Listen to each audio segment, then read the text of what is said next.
এই পর্যন্ত যে আমরা বসে থাকতে পেরেছি, আল্লাহ পাক আমাদেরকে এখানে সুযোগ দিয়েছেন, সেই আল্লাহর দরবারে আলিশানে লাখো কোটি শুকরিয়া আদায় করি। সকলে বলি আলহামদুলিল্লাহ। ঠান্ডা খুব বেশি নয়, এই এলাকার মানুষের ইমানি চেতনাও কম নয়। জোরে বলে ঠিক না বেঠিক?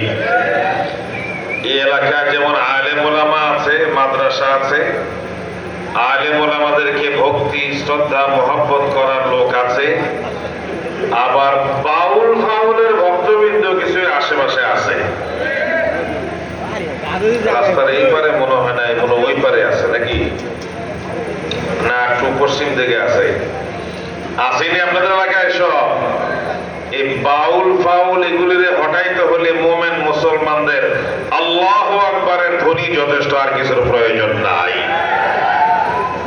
আওয়াজ যদি ঠিক মতো দিতে পারেন, যদি ইমানি শক্তির প্রদর্শন করতে পারেন, তোপ কামান লাগবে না, প্রতিবাদ মিছিল সমাবেশ লাগবে না, এই বাতিল এমনি শিয়ারের মতো লেজগুলো পালাতে বাধ্য হবে। সেজন্য সবাই একটু আল্লাহর শুকরিয়াটা আদায় করি, বলি তো আলহামদুলিল্লাহ। সবাই বলে না, সবাই বলে না আলহামদুলিল্লাহ। আল্লাহু আকবার। আওয়াজ কবে দিবেন? নির্বাচনের তফসিল ঘোষণা হয়ে গেছে তখন দিবেন নাকি?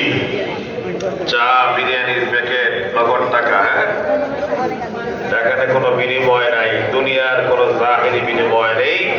বিনিময় হবে আল্লাহ রাব্বুল আলামিনের কাছে। জোরে বলে ঠিক না বেঠিক? আপনার আল্লাহু আকবার কথাটা, আলহামদুলিল্লাহ, আল্লাহু আকবার, সুবহানাল্লাহর আওয়াজটা আপনার আমার নাজাতের জন্য যথেষ্ট হয়ে যেতে পারে। সেজন্য দুইটা হাত উঁচু করে বলি তো আল্লাহু আকবার। আরো জোরে আল্লাহু আকবার, আল্লাহু আকবার। রব্বানা লাকাল হামদ, হামদান কাসীরান, তাইয়িবান মুবারাকান ফি। আল্লাহ পাক কবুল করুন। সকলে বলে আমিন।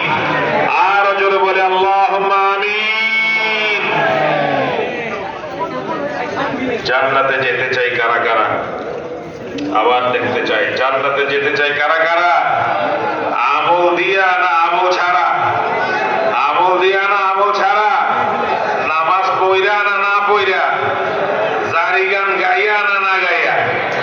আউল ফাউল বাউলদের দরবারে যাইয়া না না যাইয়া? ভান্ডারি মাজার পূজারি কবর পূজারি কাছে যাইয়া না হক্কানি আলেম ওলামাদের কাছে যাইয়া? আল্লাহ পাক কবুল করেন। সকলে বলে আমিন।